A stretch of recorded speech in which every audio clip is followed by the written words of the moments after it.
فقد نجم برشلونة ليونيل ميسي السيطرة على نفسه وهو في النفق المؤدي إلى غرفة خلع الملابس عقب خسارة فريقه من مانشستر سيتي ب3 أهداف لهدف واحد ليلة أمس الثلاثاء ضمن الجولة الرابعة لدور مجموعة أبطال أوروبا.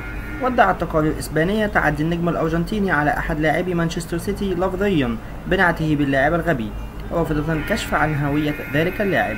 رفضت صحيفة ذا صن البريطانية توثيق أو تدعيم تفاصيل المشادة الكلامية بين ميسي ولاعب مانشستر سيتي، واصفة المصادر الخاصة بصحيفة الموندو ديبورتيفو بغير المؤكدة.